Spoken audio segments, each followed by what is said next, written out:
कल हम लोगों ने अल्कोहल्स के टेस्ट की बात की थी। 1 डिग्री, 2 डिग्री, 3 डिग्री, इन सब की बात हुई थी। पढ़ के देखा, इम्पोर्टेंट है ये जो टॉपिक है आपका इम्पोर्टेंट है। इसमें क्या होता है कि आइडेंटिफिकेशन से क्वेश्चन बना देते हैं कई बार।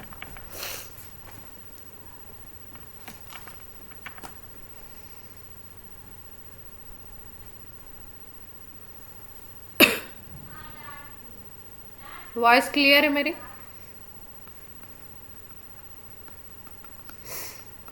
फिनॉल स्टार्ट किया जाए यार। पहले यही बात हुई थी ना, फिनॉल पढ़ेंगे फिर उसके बाद अल्कोहल पढ़ेंगे।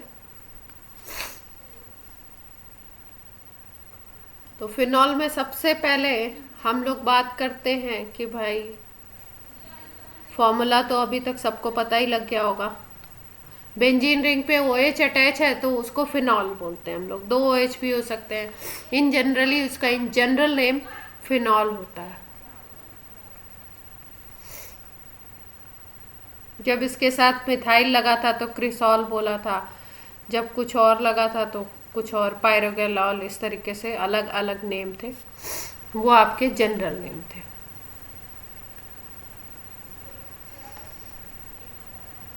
अगर बात की जाए मेथड ऑफ प्रिपरेशन की, तो मेथड ऑफ प्रिपरेशन में, फिनॉल के मेथड ऑफ प्रिपरेशन में सबसे पहला मेथड हम लोग करते हैं डाउस प्रोसेस। फर्स्ट मेथड है डाउस प्रोसेस।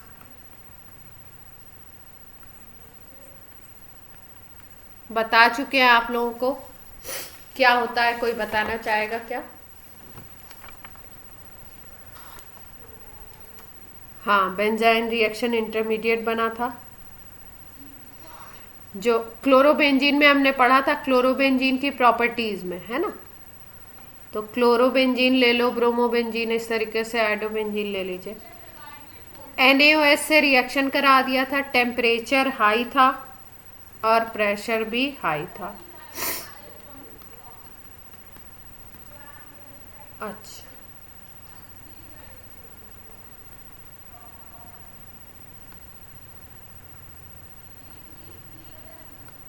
कहाँ है हर्ष?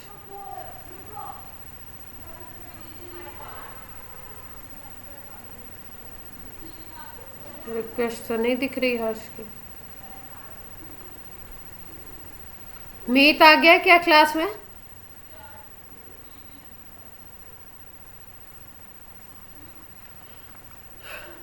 मीत है क्लास में? आ गए? अच्छा, ये आपका ही आइकन है।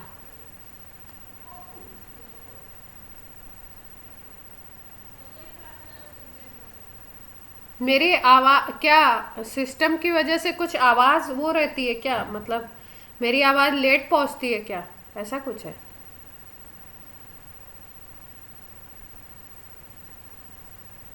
नहीं, मैं पूछ रही हूँ इसलिए क्योंकि मुझे ये कंप्यूटर वगैरह का ये सब आइडिया नहीं है कि इसमें क्या क्या चीज़ें, कुछ कुछ नया होता रहता है ना। हाँ, गुड इवनिंग बेटा। क्योंकि 11th में काफ़ी बच्चे, जैसे 1-2 बच्चे मेरे पास ऐसे हैं 11th क्लास में, जो बोलते हैं कि मैम हम तो बोल रहे हैं पर आपको आवाज़ सुनाई नहीं दे रही है, मैसेज आता है उनका। और उनसे जब क्वेश्चन पूछो तभी ये होता है। तो मैं समझ नहीं पाती हूँ कि हमारे सिस्टम का फॉल्ट है या क्या है। तो डाउस प्रोसेस की बात कर रहे हैं, फिनॉल बनाने के मेथड ऑफ प्रिपरेशन कर रहे हैं। और ये होता है इंडस्ट्रियल मेथड, मतलब लार्ज स्केल पे बनाना है तब हम लोग ये वाला मेथड यूज़ करेंगे। इसमें हम लोग NaOH से रिएक्ट कराते हैं क्लोरोबेंजीन को हाई टेम्परेचर हाई प्रेशर पे, तो सोडियम फिनॉक्साइड बन जाता है। और फिर सोडियम फिनॉक्साइड को हम लोग एसिड से ट्रीट कर देते हैं, एसिडिफिकेशन करवा देते हैं। तो ये जो Na है वो रिप्लेस हो जाता है और यहाँ पे हमें मिलता है क्या? फिनॉल। ठीक है। अब इसका मैकेनिज्म नहीं बता रही हूँ क्योंकि एक बार बता चुके हैं। अब जो चीज़ें एक बार जैसे मैकेनिज्म जिनके हो गए वो डबल डबल नहीं बता रही। अभी क्लोरोबेंजीन में इसीलिए बता दिया था कि यहाँ पे भी यूज़ आएगा और इधर भी। क्लियर है बात इतनी? होता कौन सा है? Nucleophilic substitution.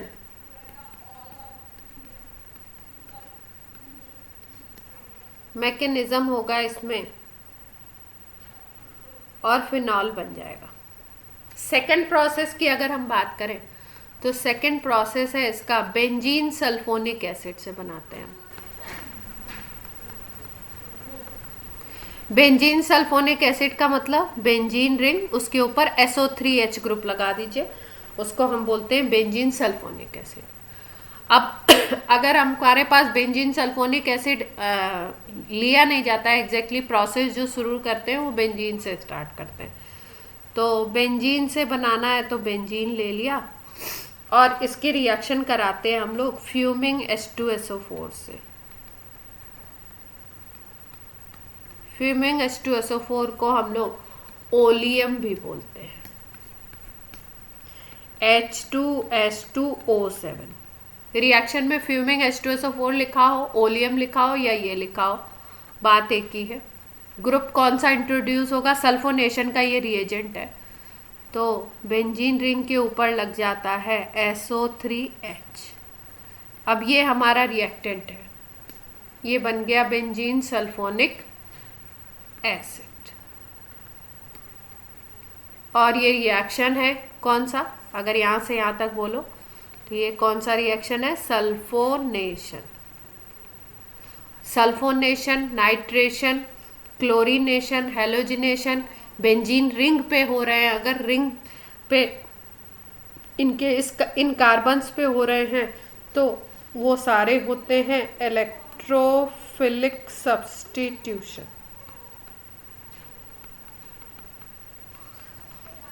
मतलब यहाँ तक ये इलेक्ट्रोफिलिक सब्स्टिट्यूशन है। अब क्या करेंगे? अब हमें इससे बनाना है फिनॉल। तो फिनॉल बनाना है तो इसको NaOH के साथ ट्रीट कर देते हैं। जैसे ही आप NaOH के साथ ट्रीट करोगे, ये OH और ये H मिलके H2O बना करके निकल जाते हैं और यहाँ पे हमारा बन जाता है SO3Na। इस एसिड का सॉल्ट बन जाता है। सिंपल अगर आप बोलो तो न्यूट्रलाइजेशन रिएक्शन हो गया भाई। ये एसिड था, ये बेस था, दोनों ने रिएक्ट करके वाटर बनाया और ये सॉल्ट बन गया। ठीक है। अब इसके बाद फिर से क्या होता है? फिर से यहाँ पे NaOH और अटैक करता है और टेम्परेचर इसका भी हाई होता है, 623 केल्विन ले लो। अब यहाँ पे रिएक्शन क्या होगा? ये NaOH फिर से आ गया तो अब यहाँ से Na2SO3 बाहर निकल जाएगा। ये Na2SO3 ये पूरा बाहर निकल जाएगा और यहाँ पे जो बनेगा वो हमें क्या मिलेगा? फिनॉल। किसी Na कहीं पे Na ज़्यादा कम हो गया क्या? देखो,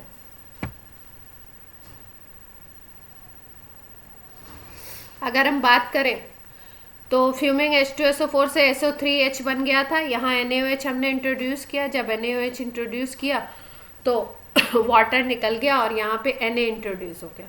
ठीक, यहाँ तक बात क्लियर है। फिर उसके बाद हम NaOH और ऐड कराते हैं और जब और NaOH ऐड कराते हैं तो यहाँ पे हमारा SO3Na के बाद वाले स्टेप में आपका डायरेक्टली फिनॉल ना मिलके हमें पहले वही मिलता है जो हमें मिला था, सोडियम फिनॉक्साइड ONA, और फिर इसका हम लोग एसिडिफिकेशन कराएंगे तब जा कर के हमें मिलेगा फिनॉल। यानी कि डाउस प्रोसेस में भी लास्ट में ये स्टेप था और इस वाले प्रोसेस में भी लास्ट में ये वाला स्टेप है। क्लियर?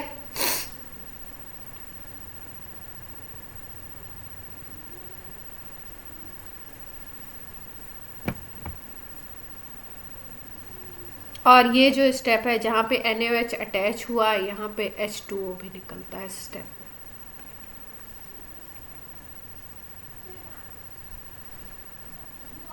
अब थर्ड जो प्रोसेस है बहुत ही इंपॉर्टेंट है, फ्रॉम क्यूमीन।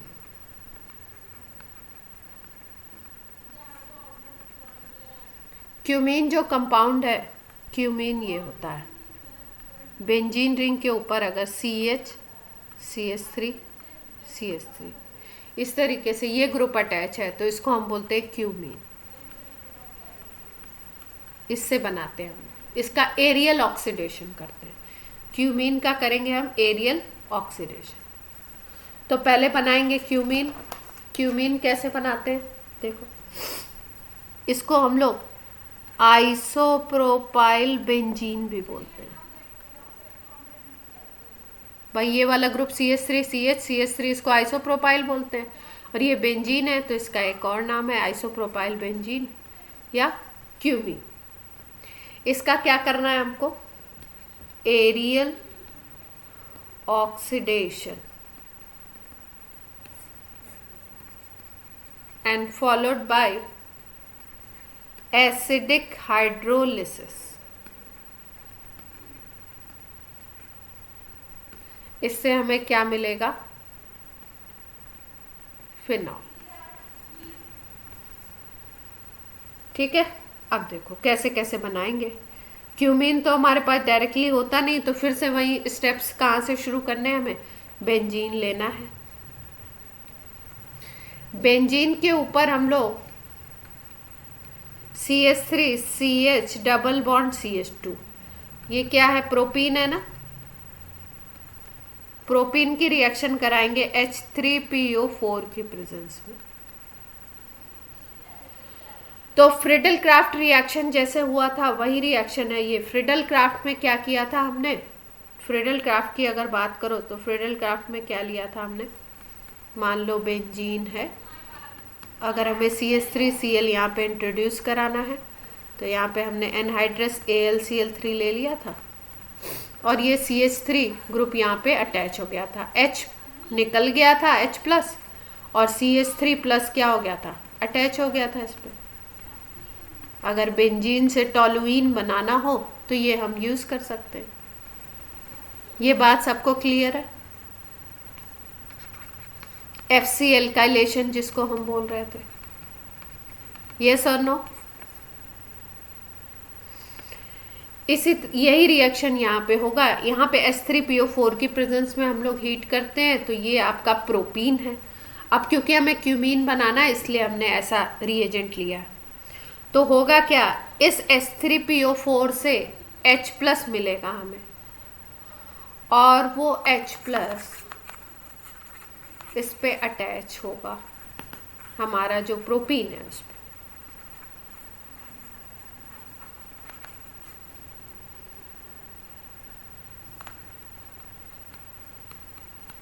H3PO4 से हमें, क्योंकि ये एसिड है तो H प्लस मिल जाएगा, और ये H प्लस किस पे अटैच होगा, जाके प्रोपीन पे। जब ये प्रोपीन पे अटैच होगा तो यहाँ पे आ जाएगा आपका क्या, अब देखो ये प्रोपीन पे अच्छा अटैच क्यों होगा, H प्लस तो ये दे रहा है, लेकिन यहाँ पे ये डबल बॉन्ड है, तो डबल बॉन्ड के इलेक्ट्रॉन अगर इधर शिफ्ट होंगे तो इस पर माइनस चार्ज, और इस कार्बन पे क्या डेवलप हो जाएगा, पॉजिटिव। जब ये सेंटर माइनस बनेगा तब H प्लस आकर के इस पे अटैच होगा, और यहाँ पे सिचुएशन क्या बन जाएगी, CH3 बन जाएगा, और यहाँ पर पॉजिटिव चार्ज है तो कार्बोकैटायन बन जाएगा, पॉजिटिव इलेक्ट्रोफाइल बोलेंगे इसको, यस और नो। ये इलेक्ट्रोफाइल बनेगा, किसकी मदद से बना, ये प्रोपीन के ऊपर H3PO4 का अटैक हुआ, H प्लस का, इसके आने पे यहाँ पे ये चेंज आया प्लस माइनस, और इस माइनस पे H प्लस अटैच हुआ, और ये 2 डिग्री कार्बोकैटायन बन गया। अब 3 डिग्री की कोई पॉसिबिलिटी है नहीं, तो रीअरेंजमेंट वगैरह नहीं होगा। 2 डिग्री ये कार्बोकेटायन फॉर्मेशन हो गया। अब ये 2 डिग्री कार्बोकेटायन इसके ऊपर आकर के अटैच हो जाएगा बेंजीन रिंग के ऊपर। यहाँ से H+ जाएगा और 2 डिग्री कार्बोकेटायन अटैच हो जाएगा। तो होगा क्या, ये बेंजीन थी अपनी,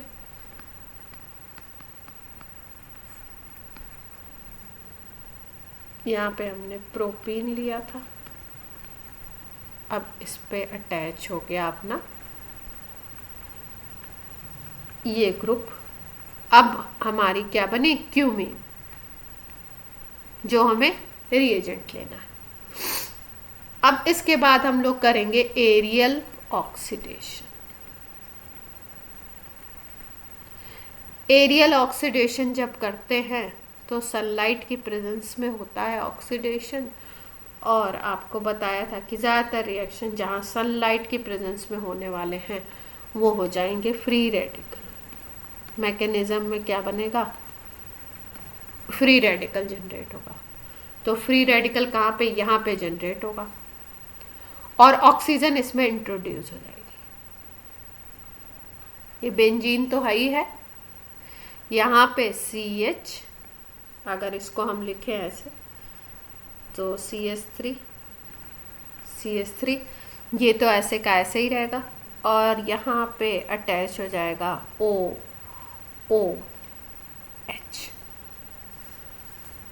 स्ट्रक्चर कंप्लीट है, देख लो, कोई गड़बड़ी लग रही है कहीं पे, स्ट्रक्चर में कोई गड़बड़ी है, ये वाला जल्दी से चेक करो। H नहीं आएगा, ठीक है, ये वाला H यहाँ पे शो हो रहा है, और 5 कार्बन की 5 वैलेंसी हो जाएगी ना, फिर 4 ही होनी चाहिए। तो यहाँ पे क्या बन गया, ये बन गया इंटरमीडिएट, और इसको हम बोलते हैं क्यूमीन हाइड्रो परऑक्साइड।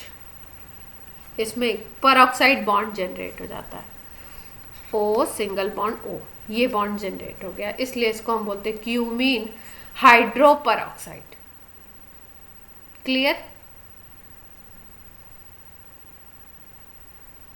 अब इसकी हो जाएगी एसिडिक हाइड्रोलिसिस। तो एसिडिक हाइड्रोलिसिस जब होगी तो H+ चाहिए हमें, और यहां से बनता है CH3CO CH3, और एक प्रोडक्ट हमारा होता है फिनॉल।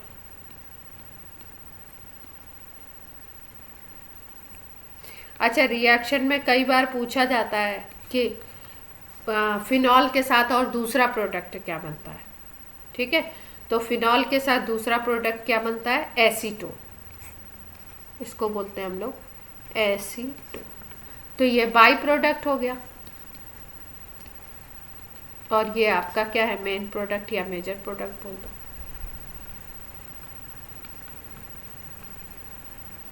क्लियर है बात। तो क्यूमीन से फॉर्मेशन में क्या किया हमने, क्यूमीन से फॉर्मेशन में एक तो HNU की प्रेजेंस में एरियल ऑक्सीडेशन हो रहा था, इसलिए फ्री रेडिकल मैकेनिज्म होगा, और इसमें बनता क्या है, hydro peroxide, cumene hydro peroxide. Peroxide बोल दिया जैसे ही, वैसे ही क्या, कौन सा बॉन्ड हमें दिखाना है क्यूमीन में, O सिंगल बॉन्ड O, ये वाला बॉन्ड बन जाएगा, और फिर एसिडिक हाइड्रोलिसिस कर देंगे तो एक प्रोडक्ट एसीटोन और एक प्रोडक्ट फिनॉल बनता है। क्लियर। 3 प्रोसेस करे हमने फिनॉल बनाने के। अब अगर हम चौथे की बात करें तो 4th प्रोसेस होगा हमारा फ्रॉम डाईएजोटाइजेशन। कोई बताएगा डाईएजोटाइजेशन क्या होता है, पढ़ा है किसी ने, बता चुके हैं।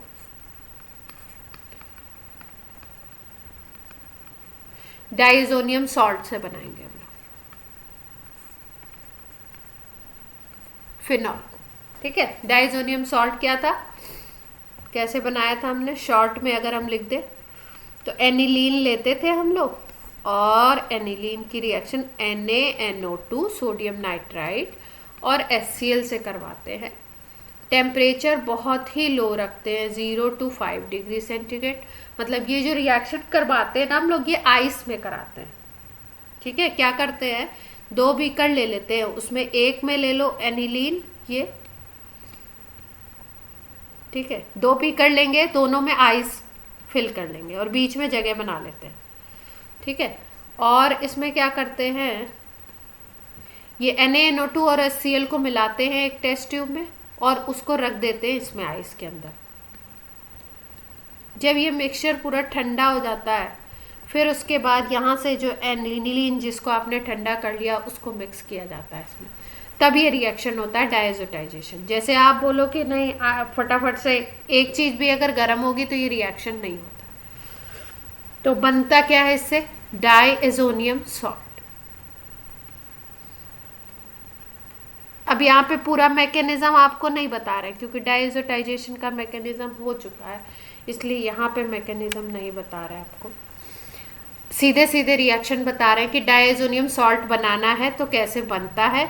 एनिलीन की रिएक्शन करा देते हैं NaNO2 और HCl से, 0 to 5 डिग्री सेंटीग्रेड टेम्परेचर रखते हैं। तो इस टेम्परेचर पे N2+Cl- इस पे अटैच हो जाता है, इसको बोलते हैं बेंजीन डायजोनियम क्लोराइड।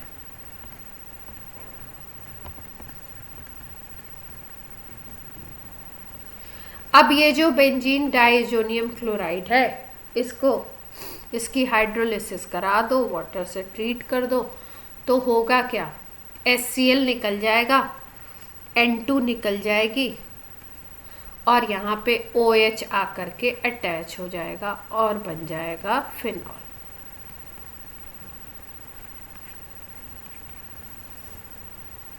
क्लियर है बात?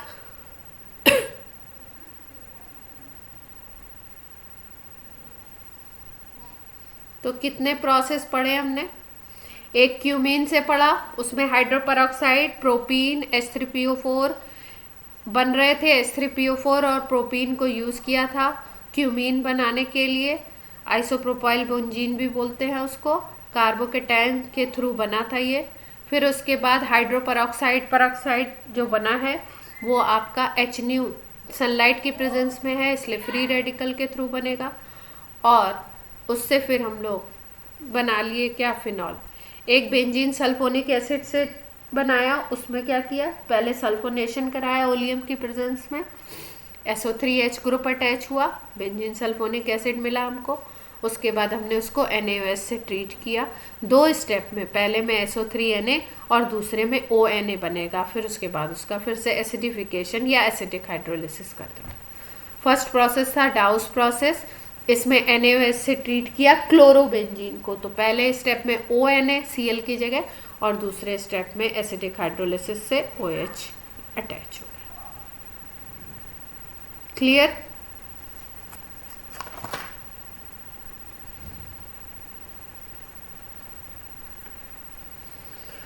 अब देखो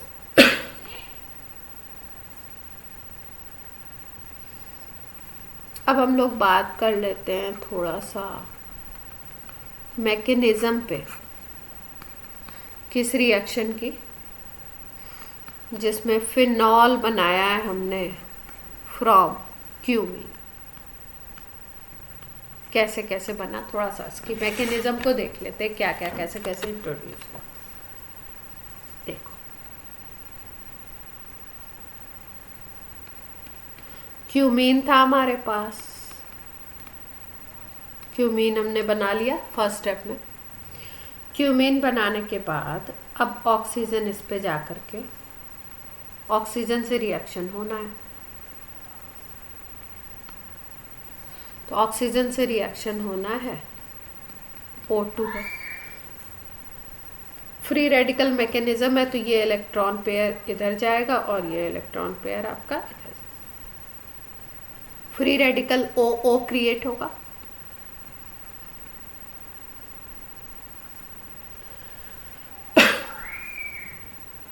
यहाँ पे फ्री रेडिकल बन गया। अब क्या होगा, ये जो H है ये भी बनाएगा फ्री रेडिकल, ये एक इलेक्ट्रॉन कार्बन इधर और इसका इलेक्ट्रॉन इधर। तो अगर ओवरऑल में देखो तो यहाँ पे क्या क्रिएट हुआ,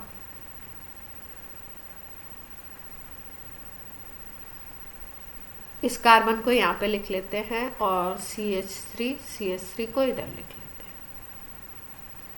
बाकी अपने डबल बॉन्ड तो वैसे ही हैं। यहाँ पे क्या क्रिएट हुआ, C फ्री रेडिकल और H फ्री रेडिकल ये क्रिएट होगा यहाँ पे।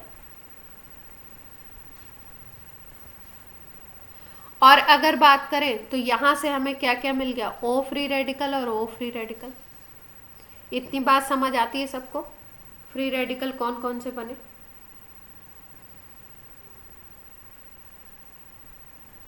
अब देखो इसको थोड़ा सा दूसरे तरीके से लिखते हैं।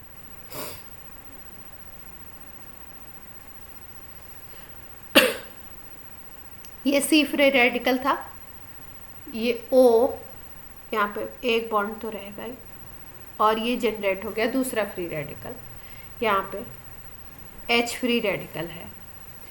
तो ये C और O फ्री रेडिकल एक एक इलेक्ट्रॉन है, ये दोनों मिलके एक बॉन्ड बना लेंगे, और यहाँ पे ये दोनों मिलके एक बॉन्ड बना लेंगे।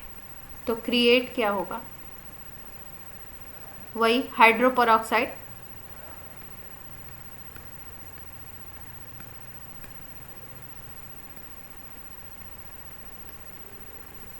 इस कंपाउंड को हमने क्या बोला था, क्यूमीन हाइड्रोपेरोक्साइड बोला था।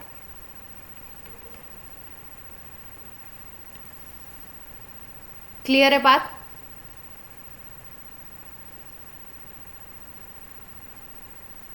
अब देखो, अब इसकी होनी है एसिडिक हाइड्रोलिसिस। एसिडिक हाइड्रोलिसिस का मतलब है H+ मिलेगा। तो H+ क्या होता है, H+ इस ऑक्सीजन पे जाकर के अटैच होता है, ये वाला जो ऑक्सीजन है इस पे जाकर के अटैच होता है, इस पे। जब इस पे H+ अटैच होगा तो देखो कैसा कंपाउंड बनेगा।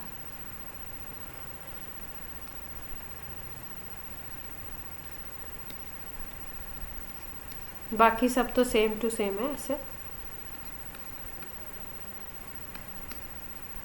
इस पे H+ आकर के अटैच हो गया तो O पे पॉजिटिव चार्ज आ जाएगा। H+ जब जाकर के अटैच होगा तो O पे पॉजिटिव चार्ज आ जाएगा।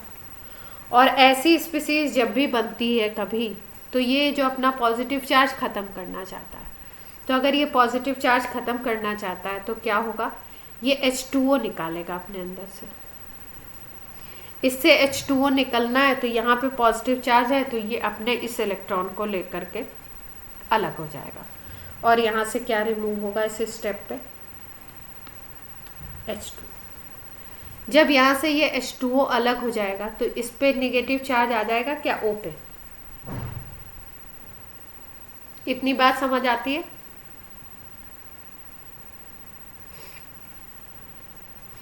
जैसे ही H2O यहाँ से अलग हुआ, ये इलेक्ट्रॉन पेयर लेकर के अलग जब हो गया तो इस पे निगेटिव नहीं, सॉरी, अब इस पे पॉजिटिव आ जाएगा, इस ऑक्सीजन पे। ये इसका स्टेप नहीं है इसलिए लिख नहीं रहे हैं, बस समझाने की बात कर रहे हैं। देखो जैसे मैकेनिज्म जब बताया था तो आपको क्या बताया था कि मैकेनिज्म तो रिएक्शन के जो भी आप रिएजेंट मिलाते हैं, जो भी रिएजेंट यूज़ करते हैं, उनको यूज़ करने के बाद क्या क्या प्रोडक्ट बन रहे हैं उनको टेस्ट करके देखा जाता है, और फिर उसके बाद बताया जाता है कि अच्छा ये प्रोडक्ट बन रहा है, बीच में कुछ ये चीज़ बन रही है, और फिर उसके बाद उसका मैकेनिज्म डिसाइड किया जाता है कि अच्छा इस प्रोसेस से हुआ होगा। ठीक है, तो रिएक्शन पहले होता है, मैकेनिज्म बाद में डिसाइड किया जाता है उसका कि कैसे कैसे हुआ होगा।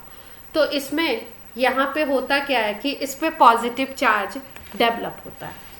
अब जैसे ही H2O निकलेगा, इस पे पॉजिटिव चार्ज डेवलप होगा, तो पॉजिटिव चार्ज डेवलप जैसे ही होगा, यहाँ पे अब जैसे कि हाइड्रोजन की शिफ्टिंग होती थी वैसे ही यहाँ पे फिनाइल शिफ्टिंग होगी। As H2O removed, O have positive charge और उस पॉजिटिव चार्ज को ख़त्म करने के लिए पीएच शिफ्ट होगा।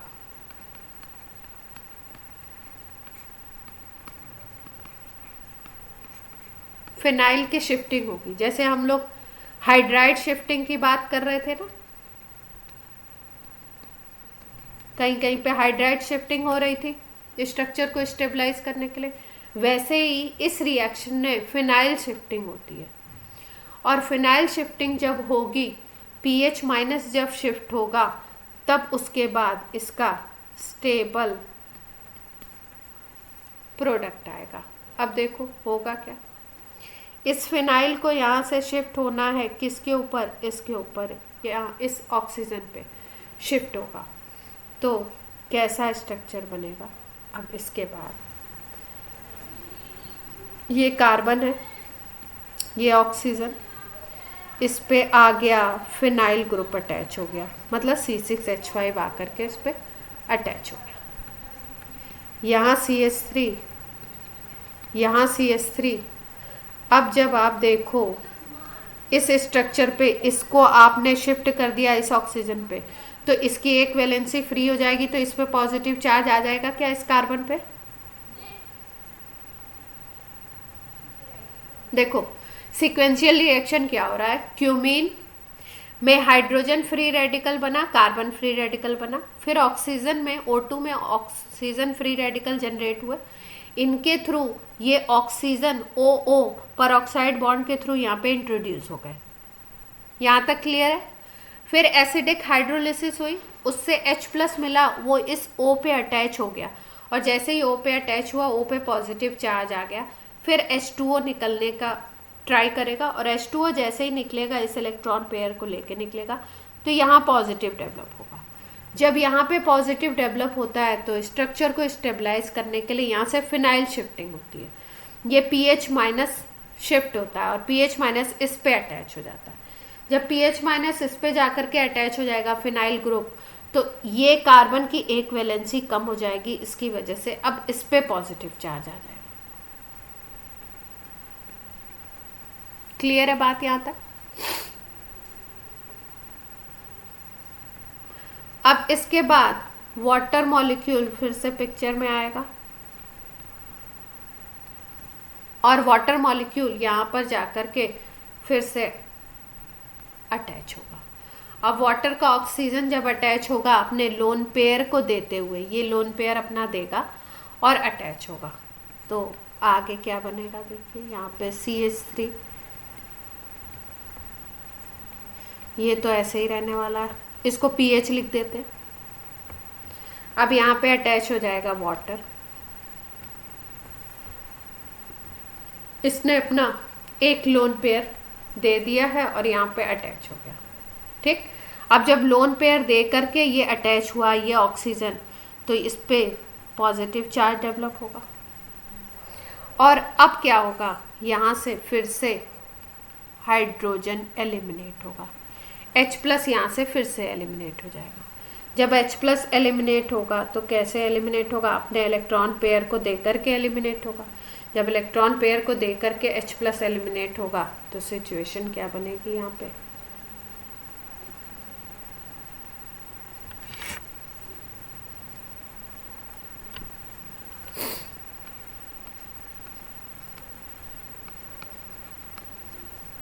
ये था पहले से, यहाँ पे OPH ये तो था ही था। अब H+ का एलिमिनेशन हो गया, जब H+ का एलिमिनेशन हुआ तो अब ये आपका क्या हो गया, OH बन गया, क्योंकि यहाँ पे H2O था, यहाँ से एक H+ हट गया, अब OH क्रिएट हो गया। और अब फिर उसके बाद फिर से रिएक्शन में एक और चेंज आएगा, उसमें क्या चेंज आएगा, ये जो OH वाला ये जो बॉन्ड है, ये OH का ये वाला बॉन्ड यहाँ पे शिफ्ट होगा, और जब ये यहाँ पे शिफ्ट होगा तो इसकी शिफ्टिंग इधर होगी। जब इसकी शिफ्टिंग फिर से इधर हो जाएगी, तो आप देखिए अब क्या क्रिएट हो जाएगा,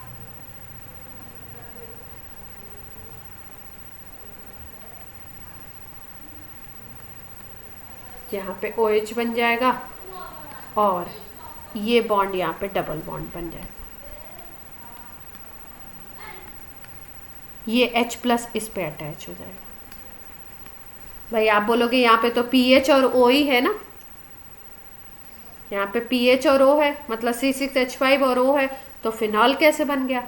अब इसने क्या किया, H प्लस यहाँ से निकला और ये H प्लस अब इस पे अटैच हुआ और ये वाले इसके इलेक्ट्रॉन तो इधर शिफ्ट हो गए और ये शिफ्टिंग से डबल बॉन्ड क्रिएट हो गया। तो यहाँ पे पीएच और OH बन गया और यहाँ पे CH3CO CH3 एसीटोन।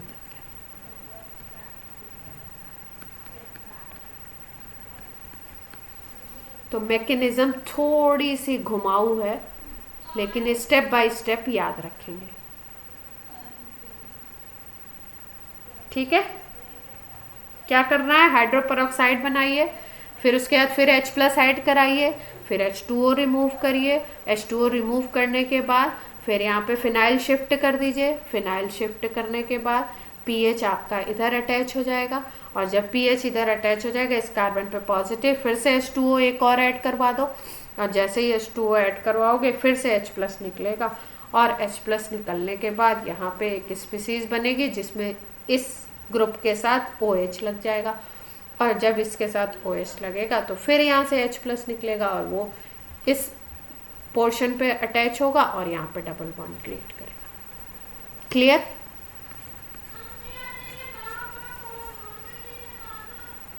ये इम्पॉर्टेंट है, इसमें बीच में से कभी कभी क्वेश्चन उठा देते हैं आपका, क्यूमीन वाला जो है, ये फिनॉल फ्रॉम क्यूमीन का मैकेनिज्म था, ये इम्पोर्टेंट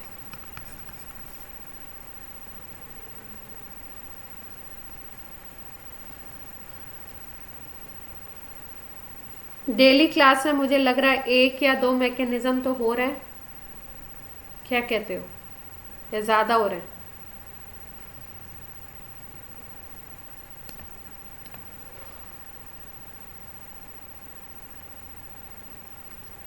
पहले रिएक्शन लर्न करने की कोशिश करनी है, फिर उसके बाद मैकेनिज्म।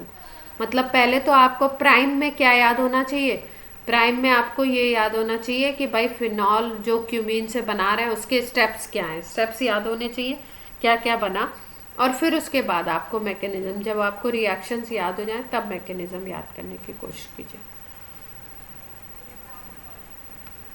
एक और प्रोसेस है, इसमें हम लोग करते हैं डीकार्बोक्सिलेशन।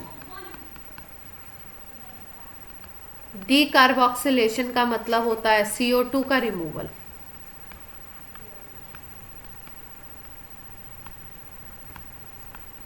अब CO2 का रिमूवल किससे करेंगे, देखो एक एसिड होता है जिसको बोलते हैं हम लोग सैलिसिलिक एसिड, OH लगा है और एक COH लगा दो आप, तो इसको बोला जाता है सैलिसिलिक एसिड, या इसको आप 2 हाइड्रोक्सी, अगर बेंजीन रिंग पे COH लगा है तो उसको बेंजोइक एसिड बोलते हैं, तो इसको अगर आप 1 पोजीशन दे दो तो आप बोल सकते हैं 2 हाइड्रोक्सी बेंजोइक एसिड भी बोलते हैं। इसकी रिएक्शन करवाते हैं हम लोग NaOH से, तो जब इसकी रिएक्शन NaOH से कराते हैं तो ये एसिड है, ये बेस है, एसिड बेस रिएक्ट करके क्या बनाएंगे, सॉल्ट और वाटर बनाएंगे, तो यहाँ पे वाटर निकलेगा और ये जो एसिड का पार्ट है यहाँ पे अटैच क्या हो जाएगा, ये OH तो ऐसा का ऐसा ही है, यहाँ पे आपका COONA आ गया। क्लियर? इसके बाद हम लोग CaO यहाँ पे लगाते हैं, क्विक लाइम, इसको और इसको मिला करके हम लोग क्विक सोडा लाइम भी बोलते हैं, NaOH और CaO को ऐड करके हम लोग सोडा लाइम भी बोलते हैं। अब क्विक लाइम जब इस पे अटैच होता है इसके साथ आकर के NaOH के साथ, तो यहाँ पे हमारा क्रिएट होता है फिनॉल। ये पूरा हट जाता है Na2CO3 के फॉर्म में। Na2CO3 अलग हो जाता है और फिनॉल बन जाता है। तो ये प्रोसेस क्या है? D carboxylation. CO2 यहाँ से हटती है और Na के साथ अटैच होकर के Na2CO3 बना लेती है, कार्बोनेट बना लेती है। तो इसीलिए इसको हम लोग बोलते हैं डी कार्बोक्सिलेशन। क्लियर है?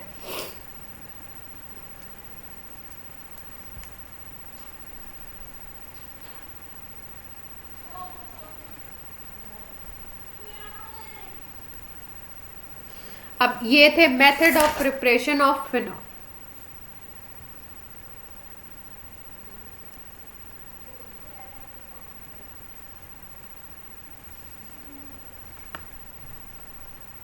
चार पांच मेथड हैं और इनको करना ज़रूरी है।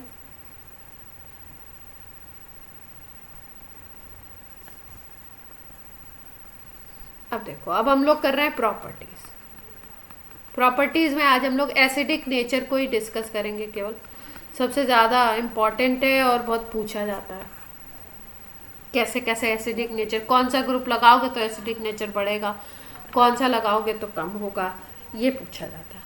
तो देखो, पहले तो सबसे पहली बात एक चीज़ दिमाग में बैठा के रखते हैं कि हम लोग केसेस को देखते हैं, क्वेश्चंस को देखते हैं, ऑप्शंस को देखते हैं, उसके अकॉर्डिंग देखते हैं कि भाई किस में प्लस आई ग्रुप लगा हुआ है, किस में प्लस एम लगा हुआ है, किस में माइनस आई लगा हुआ है। उसकी बेसिस में हम लोग डिसाइड करते हैं कि एसिडिक स्ट्रेंथ बढ़ेगी घटेगी, वो चीज़ें देखते हैं।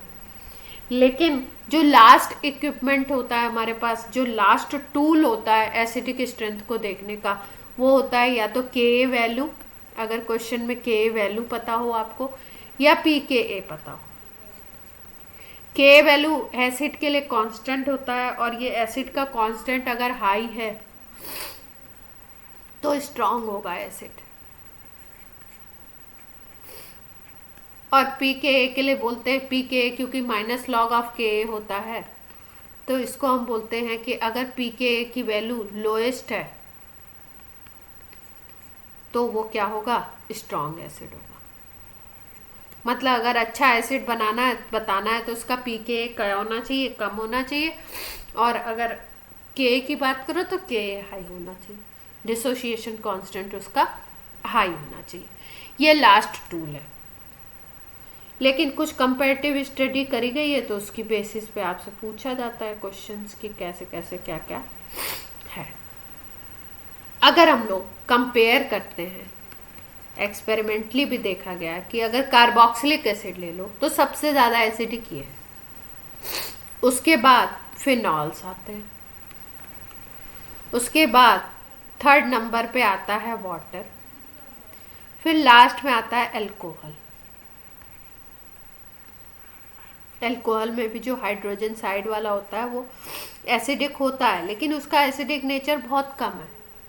सबसे पहले कौन आएगा? Carboxylic acid. फिर सेकंड नंबर पे कौन है एसिडिक स्ट्रेंथ में? फिनॉल्स। थर्ड में वाटर है और अल्कोहल, यानी कि फिनॉल और अल्कोहल के बीच में आएगा वाटर। अल्कोहल का वाटर से कम होगा और फिनॉल का वाटर से ज़्यादा होगा एसिडिक कैरेक्टर। क्लियर? अब देखो, जैसे एसिड है कोई RCOOH, कोई कार्बोक्सिलिक एसिड, कोई भी है, तो इसका जब हम लोग टेस्ट करते हैं लैब में, इसका टेस्ट आपको सिखाया जाता है या हमारे थ्योरी में भी क्वेश्चन बनाए जाते हैं इससे। तो इसको टेस्ट जब करते हैं तो सबसे पहले सोडियम कार्बोनेट डाल दो या इसमें सोडियम बाइकार्बोनेट डाल दो, दोनों में से कोई एक डाल दो। आपको एसिड दिया गया, मान लो एसिटिक एसिड दिया गया, आप सोडियम कार्बोनेट ऐड कर दीजिए या सोडियम बाइकार्बोनेट ऐड कर दीजिए, तो आप देखेंगे CO2 का एफरवेसेंस आपको सुनाई दे, बबल्स दिखाई देंगे टेस्ट ट्यूब में, CO2 निकलेगी। एसिड है, ठीक। अब ये तो कार्बोक्सिलिक एसिड था, इसको तो हम एसिड नाम ही देते हैं, लेकिन हम बोलते हैं फिनॉल भी तो एसिडिक नेचर का है। फिनॉल में भी जो H प्लस है वो एसिडिक है। तो फिनॉल के साथ क्या ये रिएक्शन होता है? तो अगर बात की जाए कि फिनॉल के साथ CO2 निकलती है क्या, तो एसिडिक नेचर तो इसमें है, लेकिन ये फिनॉल के साथ CO2 इवॉल्व नहीं होती है।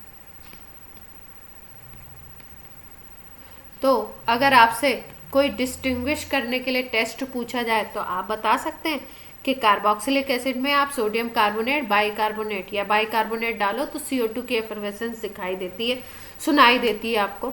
लेकिन अगर आप फिनॉल लेते हो तो ऑल्दो ये एसिडिक है, लेकिन इसका एसिडिक कैरेक्टर बहुत कम है और ये वाला रिएक्शन नहीं देता। क्लियर?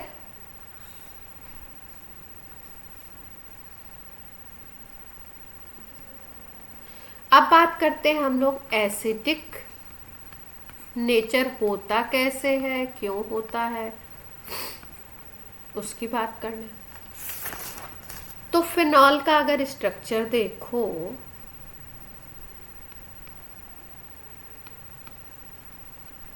ओ पे लोन पेयर हैं दो, सबको पता है। और कोई चीज अगर एसिड है तो एसिड का क्या मतलब होता है? H प्लस दे दे वो। अगर ये OH बॉन्ड है और हम फिनॉल को बोल रहे हैं एसिड, तो इसका मतलब फिनॉल में ये OH बॉन्ड ब्रेक होगा और ये इलेक्ट्रॉन को देता हुआ H प्लस के फॉर्म में निकल जाएगा। और जब ये H प्लस के फॉर्म में निकलेगा तो इस पे O पे माइनस चार्ज आ जाएगा क्या? भाई ये जो दोनों इलेक्ट्रॉन थे वो यहाँ पे आ गए। इसको हम बोलते हैं फिनॉक्साइड आयन।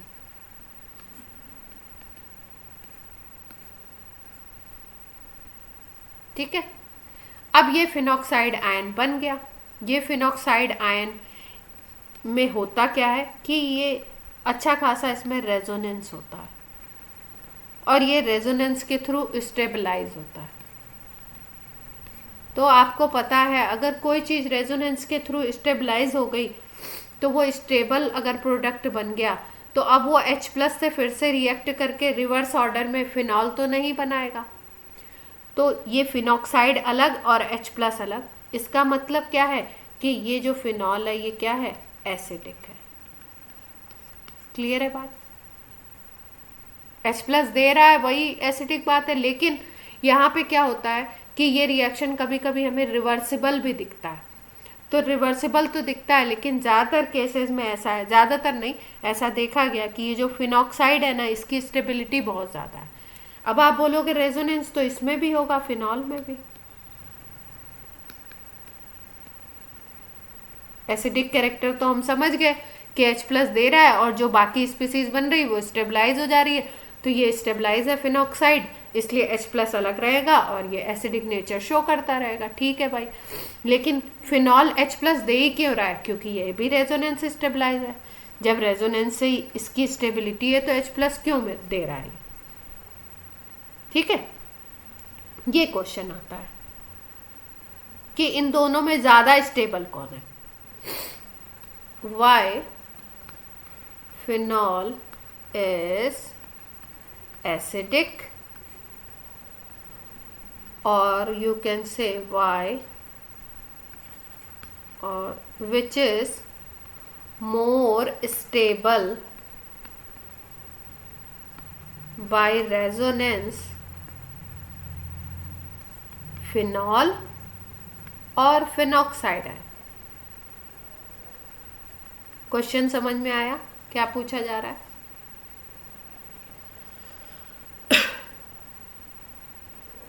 क्वेश्चन कह रहा है कि फिनॉल एसिडिक नेचर शो क्यों कर रहा है अगर फिनॉल खुद से ही रेजोनेंस स्टेबलाइज है और स्टेबल जब स्ट्रक्चर होता है तो उससे H प्लस क्यों निकल रहा है। दूसरा क्वेश्चन ये है कि फिनॉल और फिनॉक्साइड आयन दोनों में ही आपका रेजोनेंस हो रहा है, लेकिन ज़्यादा स्टेबल कौन है? तो इसकी बात कर लेते हैं हम लोग। रेजोनेंस को अगर देखें हम, स्ट्रक्चर बना के देखते हैं।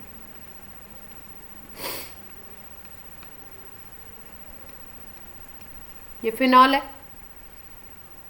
अब रेजोनेंस स्ट्रक्चर बनाए इसका, इसको इधर ले आए। जब इसको इधर भेजोगे तो यहाँ पे ये बॉन्ड इधर शिफ्ट होगा। अच्छा, रेजोनेंस स्ट्रक्चर की चीज ये है कि आप जितनी बार बनाएंगे, अब ये वाला पेयर इधर से हट गया तो यहाँ पे एक पॉजिटिव चार्ज डेवलप हो जाएगा और यहाँ पे डबल बॉन्ड क्रिएट हो जाएगा और यहाँ पे एक निगेटिव चार्ज। ये बॉन्ड तो ऐसे के ऐसे ही। स्ट्रक्चर बनाना सबको आ गया है कि नहीं आ गया? कैसे बन रहा है?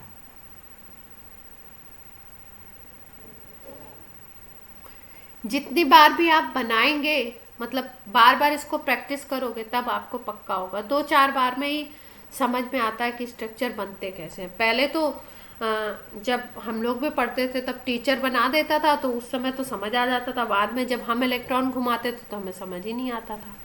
तो धीरे धीरे एक एक चीज़ को समझना है कि ये इलेक्ट्रॉन पेयर ने यहाँ पे डबल बॉन्ड क्रिएट किया। अब यहाँ पे हम इस इलेक्ट्रॉन को दिखा नहीं रहे, फिर से यहाँ पे भी ये वाला पेयर तो है ही, तो ये इलेक्ट्रॉन पेयर तो है, बट ये इसके वैलेंस शेल का इलेक्ट्रॉन था, ये इधर आ गया, इसलिए यहाँ पे पॉजिटिव चार्ज क्रिएट हुआ। अब जैसे ही यहाँ पे आपका पॉजिटिव चार्ज आ गया और इधर पे आ गया डबल बॉन्ड, तो जैसे ही इस कार्बन पे डबल बॉन्ड आ जाता है, इधर डबल और इधर सिंगल, 5 तो हो नहीं सकती कार्बन की वैलेंसी। तो अब क्या होता है, अब इधर से इलेक्ट्रॉन ये बॉन्ड वाला इधर आ जाता है। जब ये इलेक्ट्रॉन यहाँ पे आता है तो यहाँ पे नेगेटिव सेंटर क्रिएट होता है, यहाँ पॉजिटिव यहाँ नेगेटिव। अब फिर से कैसे शिफ्टिंग होगी, ये वाला यहाँ पे बॉन्ड क्रिएट करेगा और फिर से ये यहाँ पे अगला स्ट्रक्चर बन जाएगा। यहाँ पे नेगेटिव, यहाँ पे डबल बॉन्ड, यहाँ तो पहले ही से था, ये स्ट्रक्चर तो सेम टू सेम ही रहने वाला है। अब क्या होगा, अब अगले स्ट्रक्चर में फिर से यहाँ पे डबल बॉन्ड, इसकी शिफ्टिंग इधर, ये डबल और यहाँ पे नेगेटिव, ये पॉजिटिव। अब अगले में क्या होगा, ये यहाँ पे और ये फिर से अपनी अपनी जगह पे।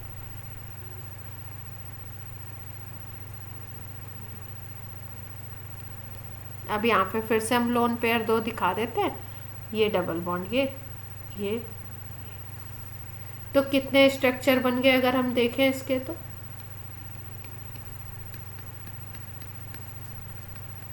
5 स्ट्रक्चर बन गए रेजोनेटिंग।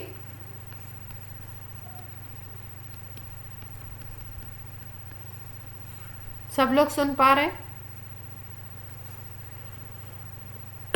तो 5 रेजोनेटिंग स्ट्रक्चर बन गए। अच्छा, स्टेबिलिटी डिपेंड करती है रेजोनेटिंग स्ट्रक्चर पे। जितने ज़्यादा रेजोनेटिंग स्ट्रक्चर बनेंगे वो उतना ज़्यादा स्ट्रक्चर स्टेबल होगा। तो 5 रेजोनेटिंग स्ट्रक्चर बहुत होते हैं स्टेबिलिटी के लिए, तो ये स्टेबल है इसलिए।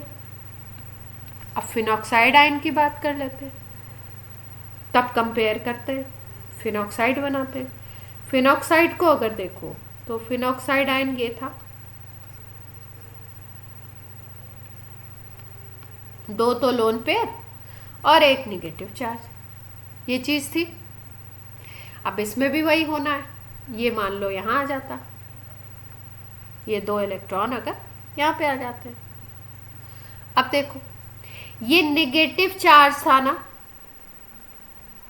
जो H प्लस के जाने से आया था, ये यहाँ से H प्लस 2 इलेक्ट्रॉन को दे करके फिर उसके बाद ये H प्लस रिलीज हुआ था, इसलिए यहाँ पे नेगेटिव चार्ज आ गया था। तो अब जो फिनॉक्साइड आयन में रेजोनेंस दिखा रहे हैं हम, ये इलेक्ट्रॉन केवल नीचे आ रहे हैं, ये इलेक्ट्रॉन केवल नीचे आ रहे हैं, इसके अपने ये वाले जो इलेक्ट्रॉन है वो बने हुए हैं इसके पास, इसलिए इसके ऊपर कोई पॉजिटिव चार्ज नहीं आएगा जैसा कि यहाँ पे आया था। इसमें ये वाला ही पेयर उतर रहा है, इसके जो ये इलेक्ट्रॉन थे वो वहीं के वहीं, तो इसलिए इस पर कोई पॉजिटिव चार्ज डेवलप नहीं होगा। क्लियर है बात इतनी?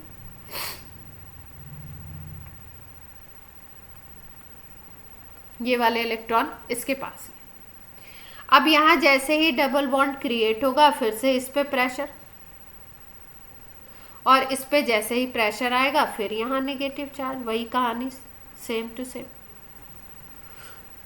यहाँ पे नेगेटिव चार्ज आ गया, अब ये नेगेटिव चार्ज इधर और ये यहाँ पे।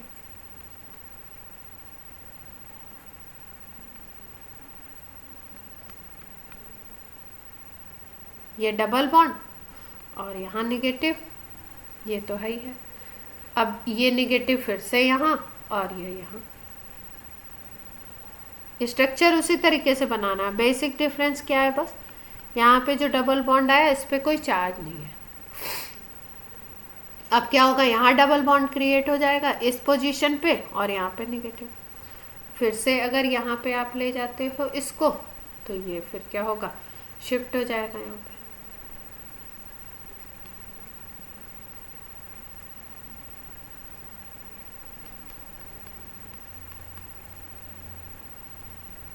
यहाँ डबल, यहाँ डबल, यहाँ डबल। क्लियर है बात? उसी तरीके से स्ट्रक्चर बने सेम वे। फिनॉक्साइड आयन के भी first, second, third, fourth, fifth, यहाँ भी 5 रेजोनेटिंग स्ट्रक्चर हो गए। तो इसको भी स्टेबल होना चाहिए, स्टेबल है ये एग्जैक्टली। तो किसको ज़्यादा स्टेबल बोले? देखो ज़्यादा स्टेबल किस बेसिस पे बोला, एक तो एक्सपेरिमेंटली देखा गया कि भाई ये ज़्यादा स्टेबल है। दूसरी चीज़ क्या है कि इसका रीज़न बताया गया। क्या रीज़न क्या है कि यहाँ पे ये नेगेटिव चार्ज है और नेगेटिव चार्ज घूम रहा है पूरी रिंग पे, तो इसमें क्या हो रहा है, डीलोकलाइजेशन ऑफ चार्ज हो रहा है।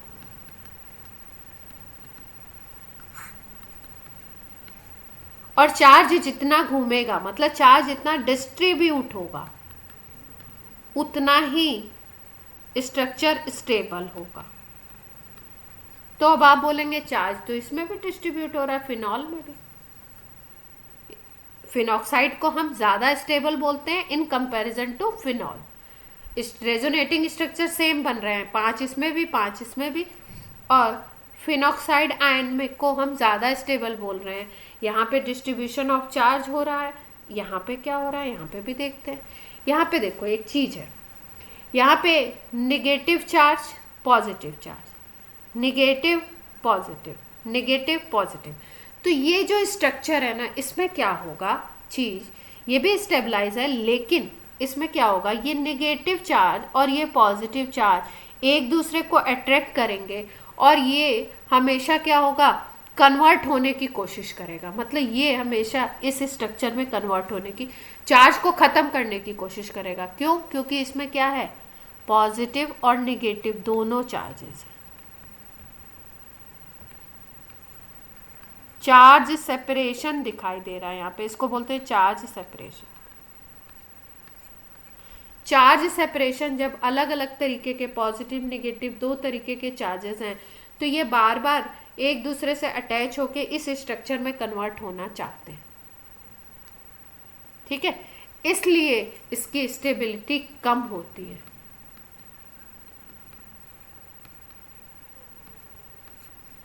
स्टेबिलिटी लेस होगी इन कंपैरिजन टू फिनॉक्साइड। वैसे स्टेबल है, बट फिनॉक्साइड के कंपैरिजन में देखेंगे तो ये कम स्टेबल होता है।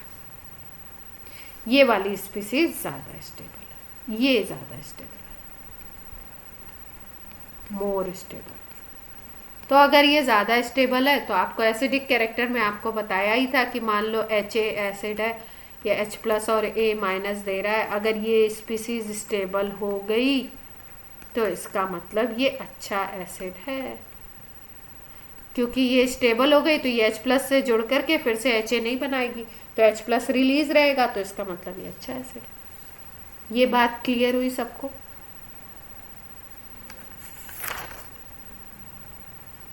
ये बहुत इंपॉर्टेंट पॉइंट है, बार बार पूछा जाता है, दिमाग में बैठा के रखेंगे। स्टेबल दोनों ही हैं, लेकिन चार्ज सेपरेशन की वजह से, यहाँ पे चार्ज आने की वजह से आपका फिनॉल कम है और फिनॉक्साइड ज़्यादा। इसी वजह से इसका एसिडिक कैरेक्टर भी होता है फिनॉल का, क्योंकि आपका फिनॉक्साइड जो है वो स्टेबल बन गया है। अब देखो सेकंड क्वेश्चन इसमें क्या उठता है। सेकंड क्वेश्चन फिनॉल और अल्कोहल को कंपेयर करते हैं।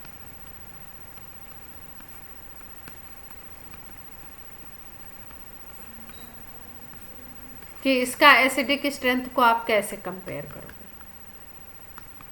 भाई एक्सपेरिमेंटली तो के देख लोगे, जो हमने शुरू में ही बता दिया कि अल्कोहल का सबसे कम आता है, लास्ट में आता है। ये किस बेसिस पे बताया, ये बताया आपका अल्कोहल को लास्ट में रखा है कि इसका सबसे छोटा होता है, एक्सपेरिमेंटली देखा गया। लेकिन अगर हम लोग बात करें कि क्या रीज़न है क्यों ऐसा हुआ, तो देखो जब फिनॉल की हम बात करते हैं तो फिनॉल ब्रेक हो करके फिनॉक्साइड आयन बनाता है, और ये जो फिनॉक्साइड आयन है ये स्टेबल हो जाता है, तो H+ अलग रहता है, मतलब एसिडिक नेचर शो करेगा।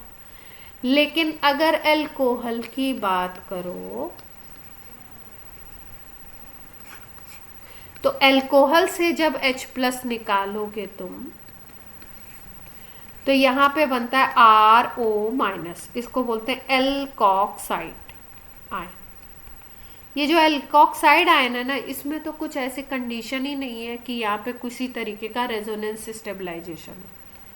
भाई ये रिंग थी तो यहाँ पे स्टेबलाइज, लोन पेयर था, रिंग थी, ये सब सिचुएशन थी, तो यहाँ स्टेबल बन गया फिनॉक्साइड। यहाँ पे एल्कोक्साइड को स्टेबल होने के लिए कोई चांस नहीं है, नो स्टेबिलिटी रीजन, तो स्टेबल होगा ही नहीं है, तो फटाफट से H+ से रिएक्ट करके फिर से ROH बना लेगा। अगर इसका ये आयन स्टेबल हो जाता तब हम बोलते हैं एसिडिक स्ट्रेंथ इसकी अच्छी है। ये स्टेबल ही नहीं है, इसमें कोई भी रेजोनेंस भी नहीं है, तो इसलिए ऐसा बोला जाता है कि अल्कोहल क्या होते हैं, लेस एसिडिक होते हैं in comparison to phenol. Clear?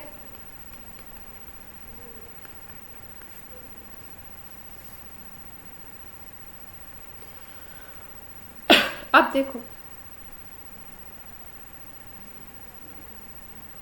पहली चीज हमने पढ़ी बनाएंगे कैसे फिनॉल को, दूसरी चीज हमने पढ़ी फिनॉल का एसिडिक स्ट्रेंथ, एसिडिक वो क्यों होता है, तीसरी चीज पढ़ी फिनॉक्साइड से कंपैरिजन, चौथा हमने पढ़ा अल्कोहल से कंपैरिजन एसिडिक ऑर्डर का।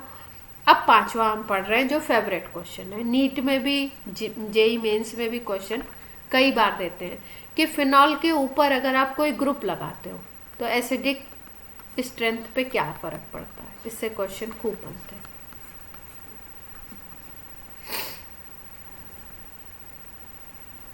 अगर आप सब्स्टिट्यूएंट लगा देते हो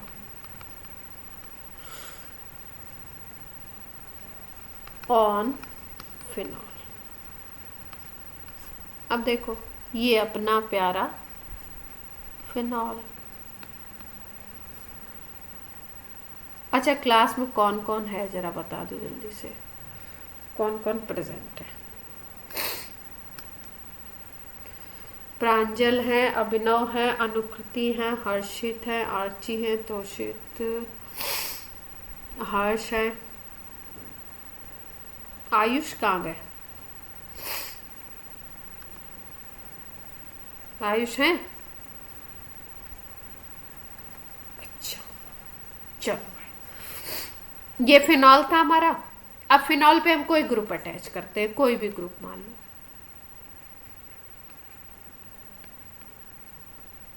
मान लो यहाँ पे अटैच कर दो ऑर्थो पे या मेटा पे अटैच कर दो या पैरा पे अटैच कर दे कोई ग्रुप। अब ये ग्रुप किस तरीके के हो सकते हैं, एक दिन आपको बताया था एक्टिवेटिंग डीएक्टिवेटिंग, एक दिन बताया था इलेक्ट्रॉन डोनेटिंग और इलेक्ट्रॉन विदड्रॉइंग। तो दो तरीके के ग्रुप हैं, या तो EDG होगा इलेक्ट्रॉन डोनेटिंग होगा या इलेक्ट्रॉन विदड्रॉइंग होगा। मतलब डोनेटिंग का मतलब रिंग में इलेक्ट्रॉन देगा, और विड्रॉ का मतलब रिंग से इलेक्ट्रॉन बाहर की तरफ खींचेगा। तो ईडीजी में अगर एग्जांपल देखो तो मिथाइल की बात करते हैं हम लोग, C2H5 की बात करते हैं, ये ग्रुप जो होते हैं ये आपके डोनेट करते हैं। EWG में अगर बात करें तो सबसे पहला हमारे दिमाग में NO2 आता है, CHO होता है, COH होते हैं, ये सब रिंग से इलेक्ट्रॉन को खींचते हैं बाहर की तरफ। क्लियर है बात?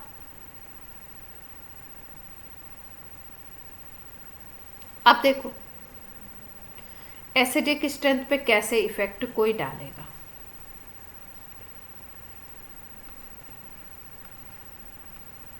यहाँ पे OH है, फिनॉल।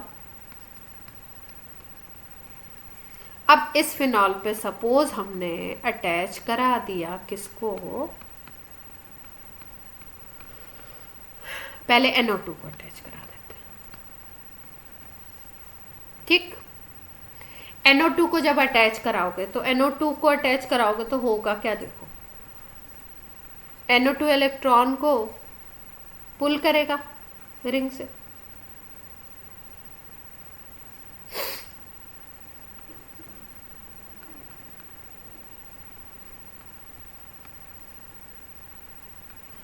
NO2 को ऐसे भी लिखते हैं। NO2 क्या करेगा क्योंकि इसमें क्या होता है, ये यहाँ से इलेक्ट्रॉन इधर, और फिर उसके बाद इस पे आपका पॉजिटिव चार्ज, ये रिंग से इलेक्ट्रॉन को बाहर की तरफ पुल करेगा। जब रिंग से इलेक्ट्रॉन को बाहर की तरफ पुल करेगा तो इधर वाले इलेक्ट्रॉन इधर मूव करेंगे। देख पा रहे हो?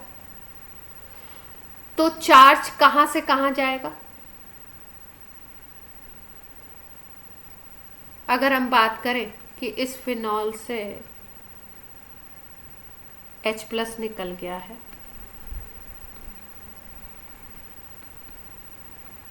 इस पे नेगेटिव चार्ज है, क्योंकि एसिडिक स्ट्रेंथ की हम बात कर रहे हैं ना।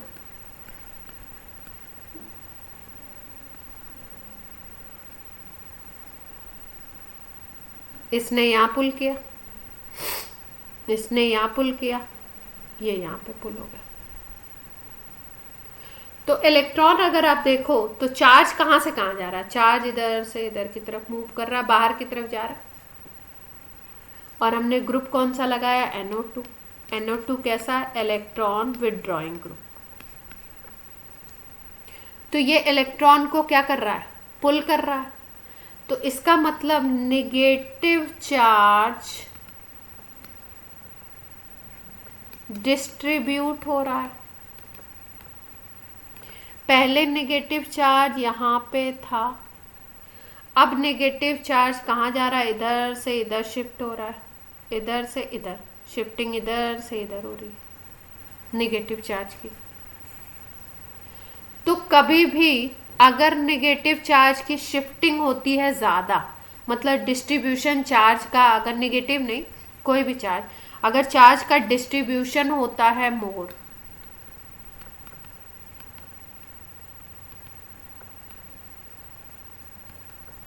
तो इसका मतलब स्ट्रक्चर हो रहा है स्टेबल। तो ये स्ट्रक्चर स्टेबल होगा। और आपको बताया कि किसी को भी अगर एसिड बोलना है, इसको हम बोल रहे हैं अगर अच्छा एसिड, तो इसका मतलब ये स्ट्रक्चर, इसका जो ये आयन है ये स्टेबल हो जाए तो H+ अलग रहेगा इससे, तो ये अच्छा एसिड होगा।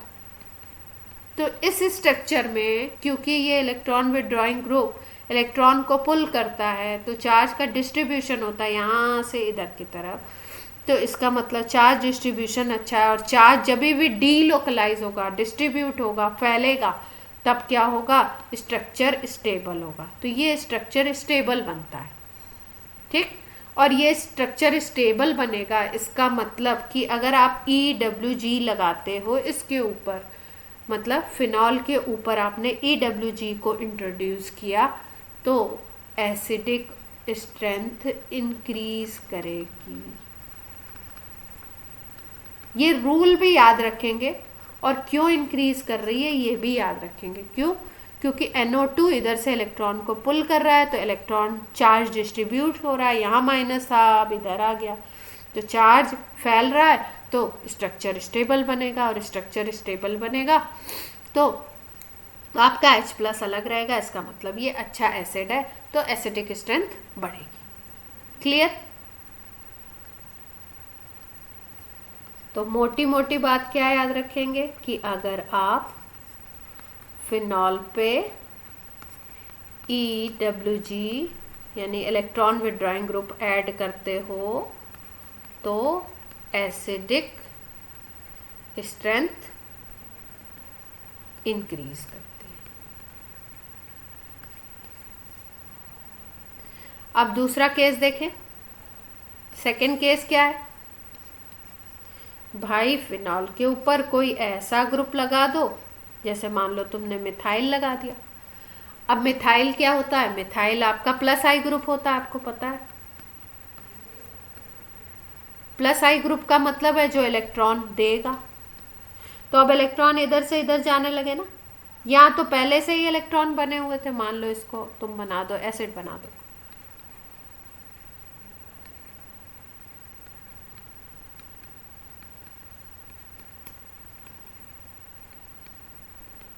एसिड बना दिया। अब इलेक्ट्रॉन तो यहाँ पे पहले से ही थे। अब क्या ये ग्रुप ऐसा लग गया जो इलेक्ट्रॉन को पुश करेगा, धक्का देगा, तो इलेक्ट्रॉन इधर की तरफ जाएंगे। मतलब इलेक्ट्रॉन को और फोकस्ड कर रहा है एक ही जगह पे। यहाँ पे क्या कर रहा है? इलेक्ट्रॉन को फोकस्ड कर रहा है, या आप बोल सकते हो इलेक्ट्रॉन को लोकलाइज कर रहा है।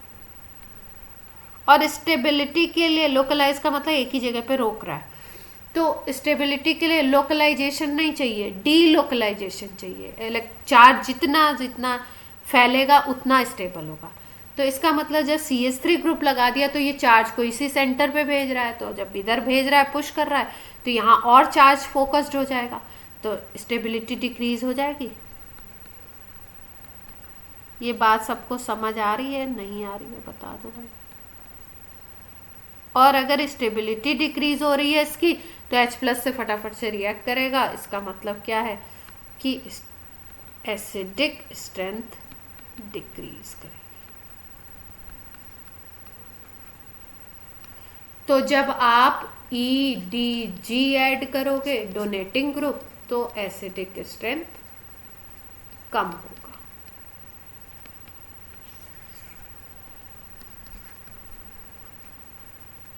क्लियर है बात?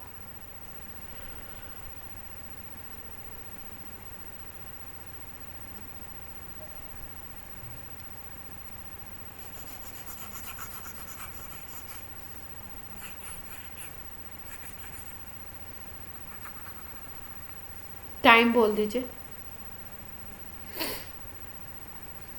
32 हो गए। चलो एक पॉइंट और समझा के छोड़ देते हैं आपको क्लास। देखो अभी हमने बात करी कि अच्छा ठीक है भाई, डोनेटिंग ग्रुप लगाते हो तो वो इलेक्ट्रॉन को उसी तरफ भेज देता है, तो इलेक्ट्रॉन वहीं पे फोकस्ड हो जाते हैं, इसलिए वो स्टेबिलिटी कम हो जाती है। इसलिए क्या होगा? एसिडिक स्ट्रेंथ डाउन हो जाएगी। इलेक्ट्रॉन विड्रॉइंग है तो वो इलेक्ट्रॉन को वहाँ से पुल करेगा, खींचेगा, तो इलेक्ट्रॉन फैलेंगे, डीलोकलाइज होंगे, तो एसिडिक स्ट्रेंथ बढ़ जाएगी। इतना समझ आ गया सबको? अब आगे बात होती है, कभी कभी क्वेश्चंस ऐसे बना देते हैं कि ऑर्थो, पैरा, मेटा, इस तरीके के क्वेश्चन दे देते हैं कि कहाँ पे इंक्रीज होगी, कहाँ पे डिक्रीज होगी, है ना। तो देखो होता क्या है। मान लो ये फिनॉल है,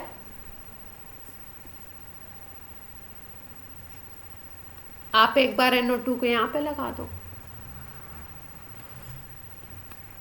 एक बार NO2 को यहाँ पे लगा दो,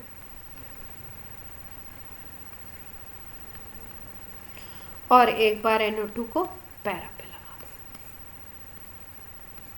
इसको बोलते हैं हम लोग ऑर्थो नाइट्रो फिनॉल, इसको बोलते हैं मेटा नाइट्रोफिनॉल।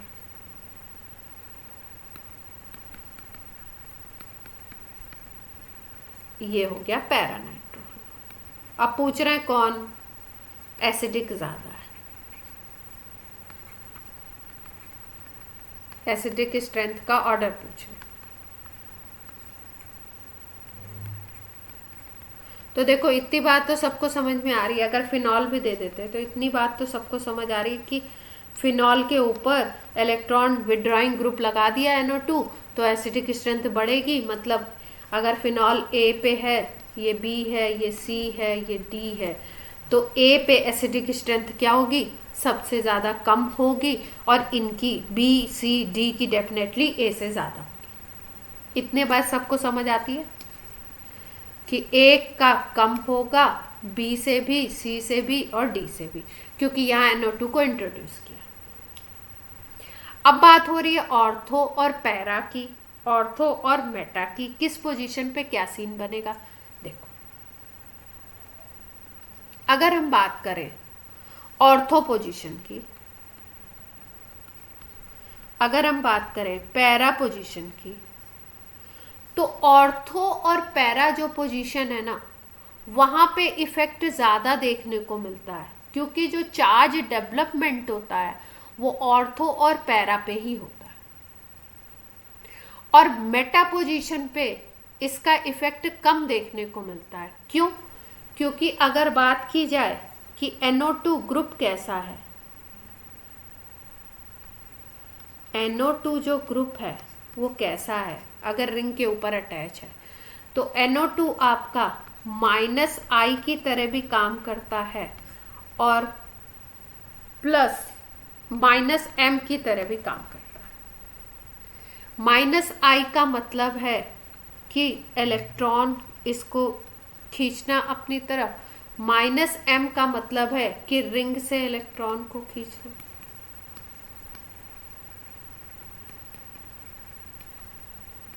ये I जो था ये किसकी वजह से होता था? इलेक्ट्रोनिगेटिविटी की वजह से होता था ना भाई। ये फिनॉल है, ये NO2 है, तो ये कार्बन है। अब कार्बन और नाइट्रोजन की इलेक्ट्रोनिगेटिविटी में इलेक्ट्रोनिगेटिविटी नाइट्रोजन की ज़्यादा है, तो यहाँ पे -I ग्रुप पे -I इफेक्ट भी लगेगा। इलेक्ट्रोनिगेटिविटी की वजह से ये होता है। और NO2 क्या करता है? रिंग के इलेक्ट्रॉन को भी खींचता है बाहर की तरफ, तो यहाँ पे +M -M भी लगेगा। दोनों इफेक्ट लगते हैं, लेकिन दोनों इफेक्ट में से अगर बात करो तो M इफेक्ट क्या होता है? आपका M इफेक्ट डोमिनेट करता है, तो इसका मतलब हमें M इफेक्ट पे ध्यान देना है। अब M इफेक्ट की अगर बात करो तो M इफेक्ट अगर हम देखें तो इलेक्ट्रॉन कभी भी जब हम लोग रेजोनेटिंग स्ट्रक्चर बनाते थे तो जो ये चार्जेस आते थे वो कहाँ पे डेवलप होते थे? चार्ज अगर डेवलप होता था तो कभी भी आप देखिए रेजोनेटिंग स्ट्रक्चर में, या तो इस ऑर्थो पोजीशन पे या इस पैरा पोजीशन पे या इस ऑर्थो पोजीशन पे, कभी भी मेटा पे ये चीज़ आती थी क्या? नहीं आती थी ना। तो इसका मतलब मेटा का कंट्रीब्यूशन क्या होगा? कम होगा। अगर M इफेक्ट आप देख रहे हो तो मेटा का कंट्रीब्यूशन कम होगा। मतलब M इफेक्ट देखोगे तो मेटा पे उतना वर्क ये M इफेक्ट नहीं करता, इलेक्ट्रॉन डेंसिटी पे फर्क वहाँ पे नहीं पड़ता है। तो इसका मतलब कि आइडियली अगर देखो तो ये इलेक्ट्रॉन डेंसिटी पे फर्क नहीं डाल रहा है, तो ऑर्थो पैरा आपके ज़्यादा होने चाहिए और मेटा आपका क्या होना चाहिए? कम होना चाहिए, क्योंकि मेटा पे केवल और केवल -I इफेक्ट काम करेगा। तो ये उतना इंक्रीज नहीं करा पाएगा जितना इंक्रीज यहाँ और यहाँ होगा, ठीक। लेकिन ये जो ऑर्थोनाइट्रोफिनॉल है ना, इसमें एक स्पेशल केस बन जाता है। क्या बन जाता है? देखो, केवल ऑर्थोनाइट्रोफिनॉल की बात हो रही है, और कोई कंपाउंड होगा तो दूसरा केस होगा। ये OH है, ये यहाँ पे NO2 है। अब ये जो नाइट्रोजन है, सॉरी, ये जो ऑक्सीजन है और ये ऑक्सीजन है और यहाँ हाइड्रोजन है, इन दोनों के बीच में हाइड्रोजन बॉन्डिंग बन जाती है। ऑर्थो नाइट्रोफिनॉल जो है ये एक स्पेशल केस है, बहुत पूछा जाता है। यहाँ पे इंट्रामॉलिक्यूलर हाइड्रोजन बॉन्डिंग होती है। अब जब H बॉन्डिंग हो गई तो ये H तो ट्रैप हो गया ना बॉन्डिंग से, पहले तो OH ऐसा फ्री था, अब ये H क्या होगा, ट्रैप हो गया। तो H जब ट्रैप है हाइड्रोजन बॉन्डिंग में तो उतना इजीली तो निकलेगा नहीं, तो इसका एसिडिक स्ट्रेंथ डाउन हो जाता है।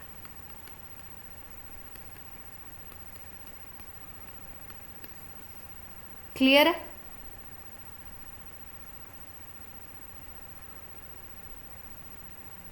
ठीक, तो अगर आपसे पूछा जाए फिनॉल और ऑर्थोनाइट्रोफिनॉल में कौन है, तो ऑब्वियस सी बात है NO2 लग गया तो ये इंक्रीज ही कराएगा। लेकिन अगर सबको कंपेयर करना है तो सबके कंपैरिजन में आप देखेंगे तो आपका ऑर्डर बनेगा ये। पैरा पे सबसे दूर है, पैरा पे कोई चक्कर ही नहीं है, यहाँ OH है, यहाँ NO2 है, कोई हाइड्रोजन बॉन्डिंग नहीं, आराम से इंक्रीज कराएगा। ऑर्थो सेकंड नंबर पे आएगा, थोड़ा सा हाइड्रोजन ट्रैप हो गया तो इसलिए सेकंड पे आ जाएगा। मेटा पे M इफेक्ट काम नहीं करता है, मेटा पे केवल काम करता है कौन सा, I माइनस I इफेक्ट यहाँ काम कर रहा है। यहाँ पे M इफेक्ट काम कर रहा है और हाइड्रोजन बॉन्डिंग हो जा रही है। यहाँ पे M इफेक्ट काम कर रहा है और लास्ट में आ गया अपना कौन, फिनॉल। अब इसको अच्छे तरीके से बुक से पढ़ के खुद से एनालाइज करके देखिएगा, अगर नहीं समझ आया है तो नेक्स्ट रन पे फिर से पूछ लीजिएगा, इम्पॉर्टेंट है क्योंकि बहुत। चलिए बच्चों, बाय बाय।